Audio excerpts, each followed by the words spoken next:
Hello, boys and girls. It's Cooberry time. What am I supposed to do if Annika comes? Bernie asked. I have no idea. You'll think of something. JJ also had no idea how he was going to get past a giant scorpion, but he hoped something would come to him. And soon. He watched Bernie amble down the passageway toward the entrance, and then JJ turned to face the scorpion. Within a minute, he was back within the scorpion's reach. I come in peace, JJ whispered, not wanting to alarm it. The scorpion regarded him steadily. I can answer riddles, if you have one. The scorpion's tail quivered more vigorously as though it was getting ready to strike. Wait, please, I've come for the amulet. I work for Devlin the Great. At the mention of Devlin's name, the scorpion's eyes flashed, and its tail shot forward, heading toward JJ. JJ barely dodged the scorpion's tail, flattening him against the wall of the passageway. The scorpion, infuriated at having missed his target, lashed out again, missing JJ in his rash anger. Instead, the scorpion struck the wall of the passageway. The wall of the passageway crumbled from the force of the tail strike, and rocks and debris fell down all around JJ. Bernie, hearing the commotion, rushed back toward JJ and the scorpion. Bernie had his wand drawn and was casting spells with all his might, but the scorpion seemed invincible to whatever Bernie tried. The great insect did, however, soon realize Bernie was the bigger threat and turned his fury on the bear. Two enormous pincers crashed open and closed, getting closer to Bernie every second. JJ fumbled in his pockets and pulled out a handful of acorns, throwing them at the scorpion. Bernie! He screamed. Make them bigger! Like the dragon!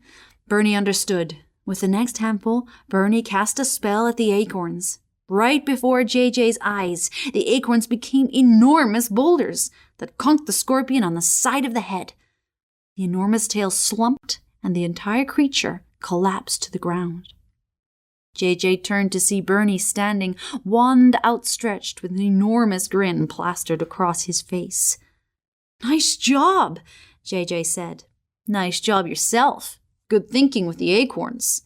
Yeah, grabbed those a while ago. After you used them on the dragon, I thought they might come in handy down the road. Do you think it's dead? Nope. Looks like he's still breathing. I think we just knocked it out. We ought to have plenty of time to grab the amulet and get out of here. And run into Annika, JJ thought, but he needed to focus on one thing at a time. Okay, why don't you stay here and keep your wand ready just in case? JJ pulled a few more acorns from his pocket and handed them to Bernie. These might come in handy too. I'll be as quick as I can. JJ climbed gingerly over the scorpion's body, very carefully avoiding the tail. On the other side of the scorpion, an amulet was hanging plain as day on a piece of rock jutting out of the wall. I hope you're worth all this, JJ muttered as he grabbed the amulet and stuffed it into his pocket. Once he found Bernie, the two ran back the way they had come. JJ kept his hand in his pocket, making sure not to lose the amulet at any step. They quickly reached the spot below the cave where they had fallen. What now? JJ asked. There had been so much going on that he hadn't considered how on earth they would back up the long chute to the cave. Getting down had been so easy, if a little painful. Bernie didn't know any flying charms. Too bad trapdoors don't work in reverse, he said, poking around the walls in jest. But Bernie's jest was just the thing they needed. With a sudden whoosh, Bernie and JJ were sucked upwards. They shot all the way up the chute, propelled by whatever magic had sent them down in the first place. Their landing at the top was not nearly as painful as their landing on the bottom. It had been a marvelous ride, really. JJ thought he might like to do it again, if there weren't giant scorpions and evil witches to consider. The witch? Where was she now? JJ didn't have to wonder about Annika's whereabouts for long, because the next moment he heard her awful voice as clearly as if she was standing right outside the cave, which, as it turned out, she was. Finally, Simon! Why on earth did it take you so long to free me from that horrid muck? Oh, clean off my wand and we are going in. If that horrible little dog beat us here, I'm holding you responsible. Annika was freed from the quicksand and would soon be inside the cave with her wand in hand. JJ's mind raced. He was out of options. He was out of options. That was what the wise monkey had said when he'd given him that old sock. JJ scrambled through his pack, searching for the sock. Bernie looked frozen with fear. "Come on," JJ said, taking Bernie's arm. "Let's go." Peering around the doorway of the cave, JJ could see Annika, but she had not seen him yet. Her wand was lifted, casting the spell that made a bridge for her own safe passage across that quicksand. JJ took a deep breath and threw the sock out into the clearing, praying that it landed on the other side of the quicksand. What he saw next was the most shocking thing that had happened so far. Where the sock landed, JJ appeared, in full view of Annika, except it wasn't JJ exactly. The real JJ was still standing in the cave's entrance, gripping Bernie's arm, watching the whole spectacle with wide eyes. "Your Highness," Simon hissed, "that's the dog." "You filthy creature," Annika screeched, seeing the image of JJ before her. The image of JJ reached into his pocket, pulled out the amulet, dangling it in front of Annika. Annika howled. The real JJ reached into his pocket, making sure the amulet was still there. "Come on," JJ said, pulling Bernie with him out onto Annika's bridge. Annika's back was to them, howling at the image of JJ. Now was their chance to dash around the cave and out of sight. The image of JJ turned and ran the opposite direction. Annika set out after it, wand raised. Simon followed his mistress at top speed through the grass. Just before they rounded the cave, JJ looked back one more time.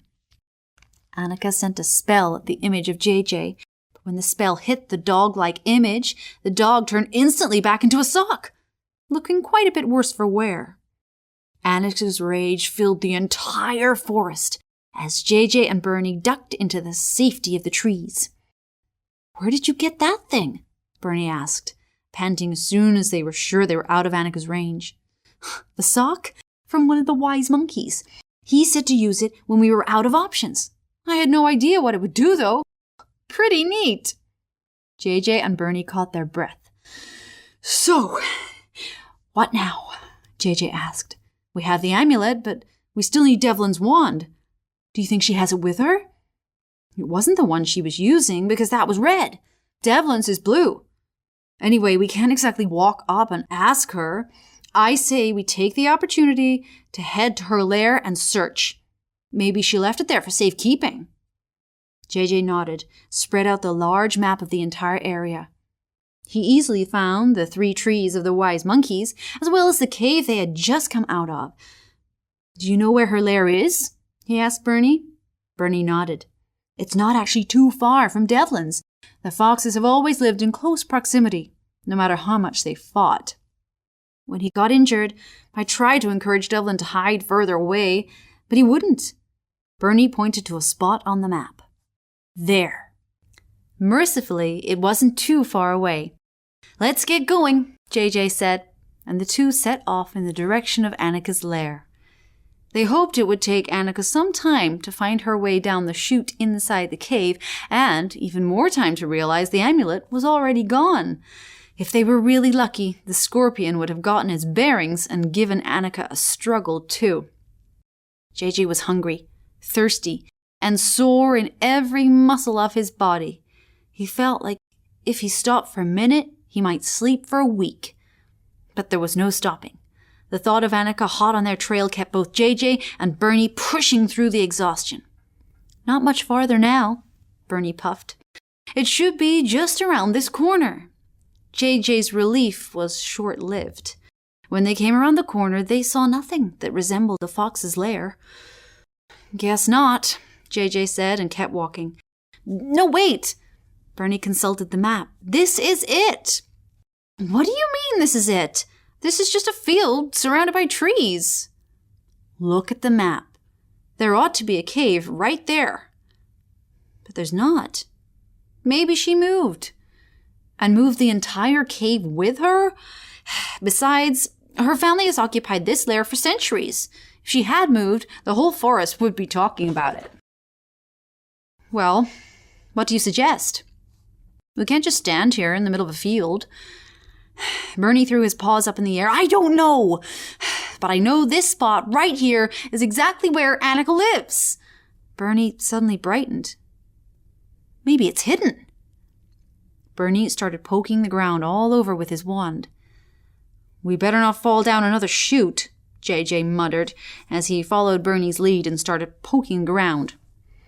Nah, Annika wouldn't do something as obvious as a trapdoor. That's not even magic. It's just mechanics. She'd use much more interesting magic. She'd try something really outlandish. Do you know what? She might even be crazy enough to try something like an obstruction charm on her own family home. What's an obstruction charm? Oh, it's very dangerous. It makes things disappear. So they're invisible? JJ didn't see how that would be too dangerous. No, if something's invisible, you can't see it, but it's still there. With an obstruction charm, the thing goes away entirely. It stops existing. Devlin would never do one. He says we can't mess with the laws of the universe like that. Is there any way to undo an obstruction charm? Bernie's eyes widened. Are you serious? I mean, Devlin maybe could, but I'm just an apprentice. Bernie, enough of this. You already defeated a dragon and a giant scorpion today. You're obviously quite a good magician or sorcerer or whatever it is you call yourself. If you have any ideas, let's try them before Annika comes around that corner. Bernie gulped.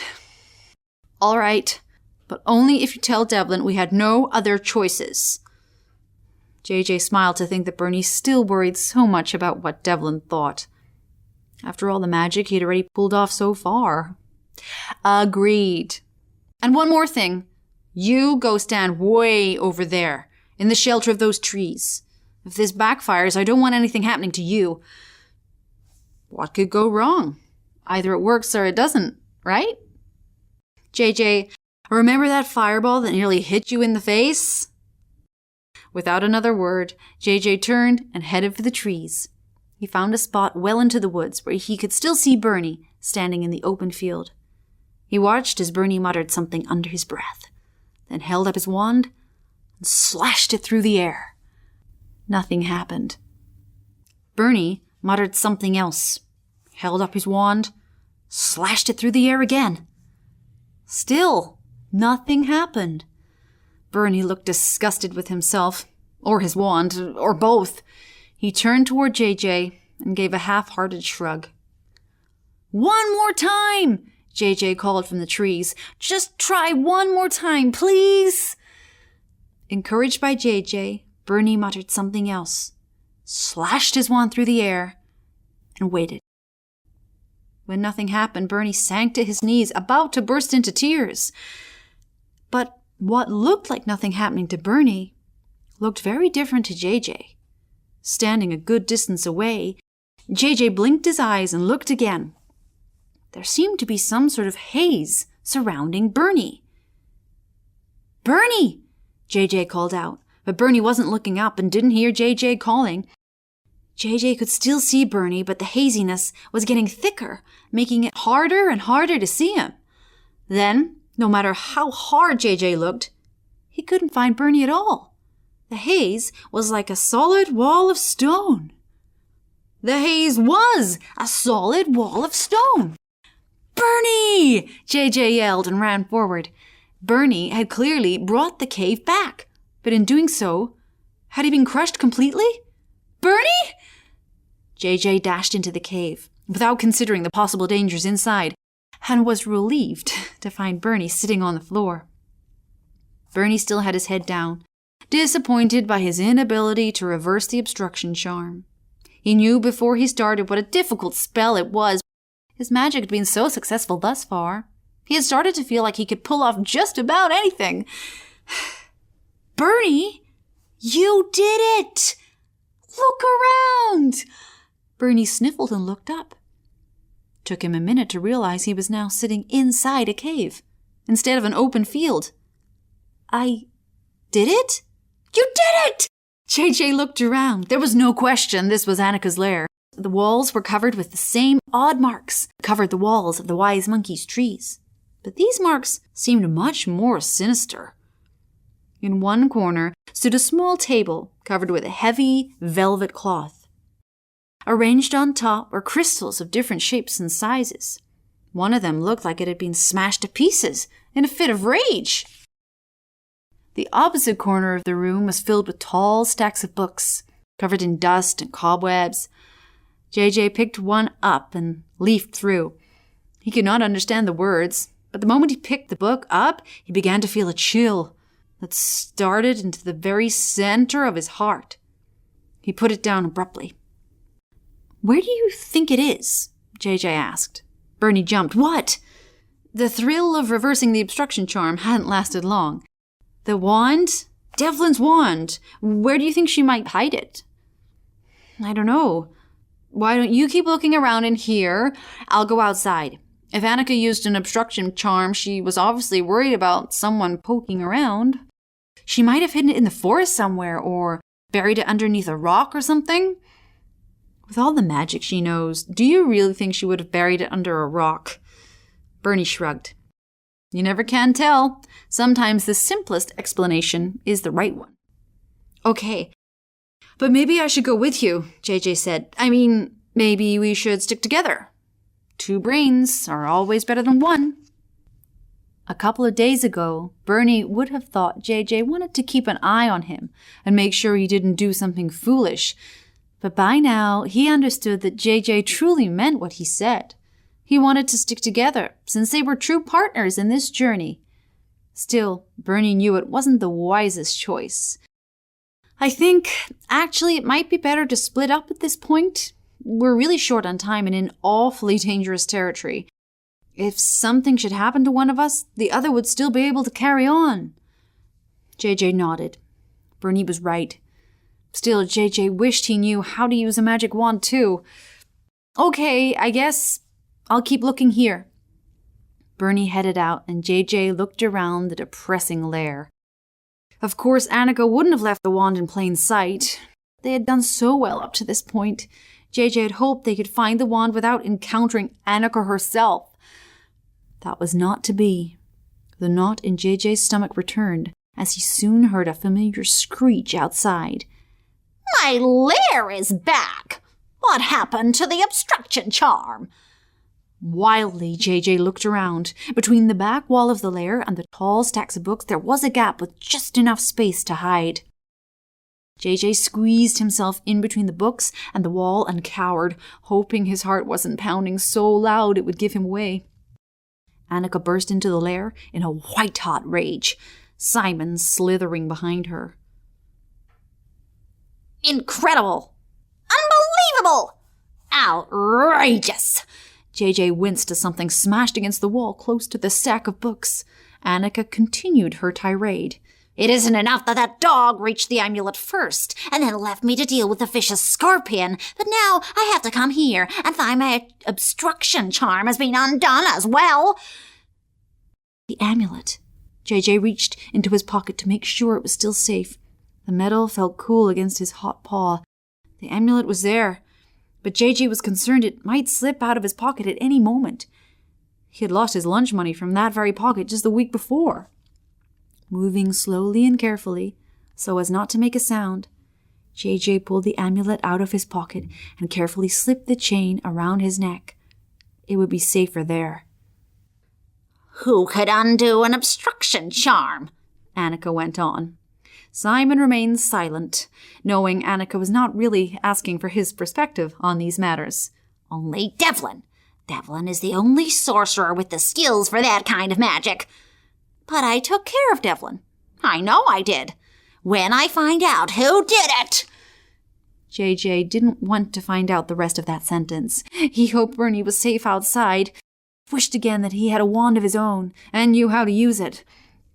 Fingering the amulet, he tried to keep his heart from pounding out of his chest. "I have to find them!" Annika screeched. She hurried to her crystals and cast several spells into them, but they gave Annika no answers. This makes no sense. Simon slithered over to the crystals. What is it, Your Highness? I ought to be able to see the dog's location, and all I see is a reflection of this room. I will not be outwitted by a dog. Finally, Simon spoke. He was accompanied by a bear.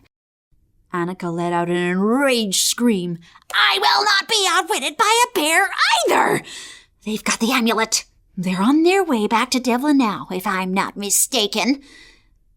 But Devlin does not have his wand, Simon pointed out, and without his wand the amulet will be useless.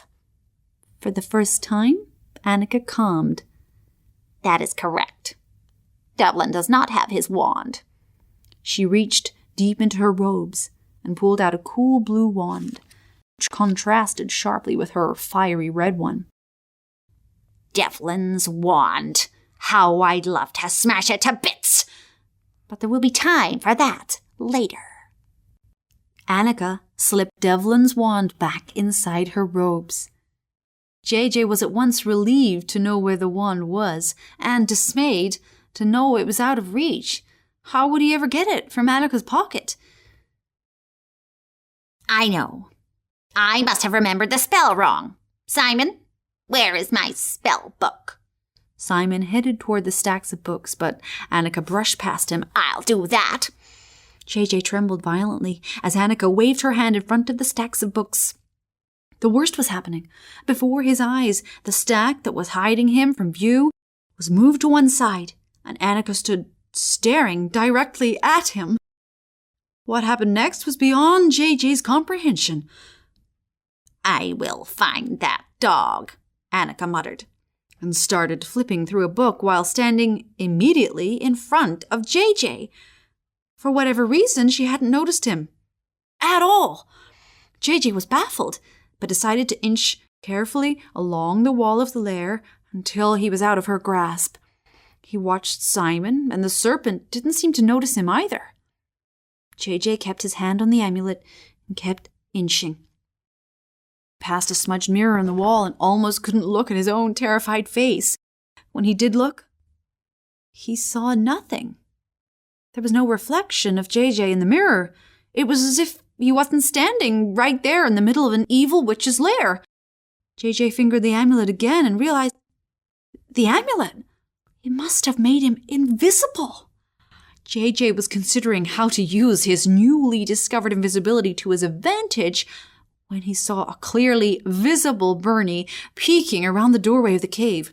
JJ motioned wildly, trying to keep Bernie out of the lair.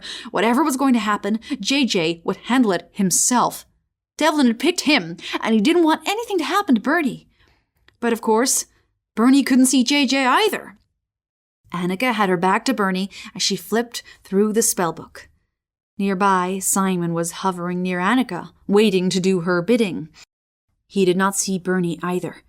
JJ wished with all his might that Bernie would stay outside the lair, but wishing was not enough. For JJ watched in dismay as Bernie stepped into the cave with his wand drawn and ducked behind a table.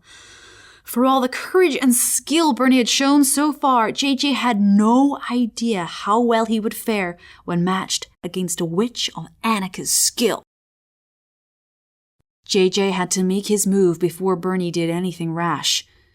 They had come for Devlin's wand, and they would get Devlin's wand. At least he knew by now that it was somewhere inside the folds of Annika's robes. It hardly seemed likely that she would take it out and leave it somewhere easy to grab. No, if JJ wanted that wand, he'd have to quite literally take it from her. He knew he had a tremendous advantage with the invisibility bestowed by the amulet, but he felt anything but secure as he stepped away from the wall and headed towards Annika. He wished there was a way he could signal to Bernie that he was about to make a move, but everyone in the lair would hear any sound he made. He could not betray his location. JJ had to use the element of surprise against Annika and trust that Bernie was at the ready, no matter what happened. JJ crept closer to Annika. She was closely examining the book, muttering under her breath. Simon lay at attention right next to her, awaiting her next command. When JJ stood close enough to touch Annika, he drew a deep breath for strength and courage, hoping it wasn't so deep it would call attention to his presence, mustering as much courage as he could ever hope to possess.